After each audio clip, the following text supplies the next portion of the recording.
Ramadan di Hulondalo, ipilo menyala terang, tumbilo tohe, tradisi torang semua. Torang semua. Di jalan 2-3 Januari lampu mulai torang pasang, bambu berdiri tegak, cahaya malam mulai terang. 750 lampu putih sebagian telah menyala, tanda hati bersih sambut Idul Fitri yang mulia sudah di depan mata. Dari anak-anak sampai yang sudah tua, generasi pertama sampai keempat masih bersama semua, baku bantu, baku jaga tradisi. Tumbilo tohe ini warisan leluhur negeri. Selepas taraweh torang mulai bekerja, tarik kabel lampu sampai sahur menjelang tiba. Biar panas siang tak ganggu ibadah puasa, malam jadi saksi torang jaga budaya. Tumbilo tohe, lampu-lampu menyala, ipilo 2-3 Januari torang bekeng terang semua. Perantau pulang bawa rindu di dada, Ramadan mau pamit, Idul Fitri mau tiba. Tumbilo tohe, cahaya di jalan ini, lautan manusia datang bersatu di sini. Ada gem sambung ayat Quran di sini. Kenangan Ramadan di Hulondalo negeri pasti tak terlupakan. Di dalam samuk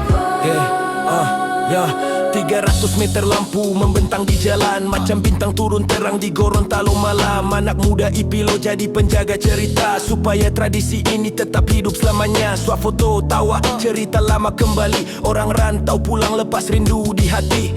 Gem sambung ayat suara makin menggema, Al-Quran jadi cahaya di jiwa torang semua. Malam 27 nanti torang baku dapa, jalan ini penuh manusia dan cahaya. Tumbilo tohe bukan cuma lampu menyala, ini tanda iman hidup dalam dada. Ramadan mau pamit, tapi kenangan tetap ada. Lampu nanti padam, persaudaraan tetap menyala.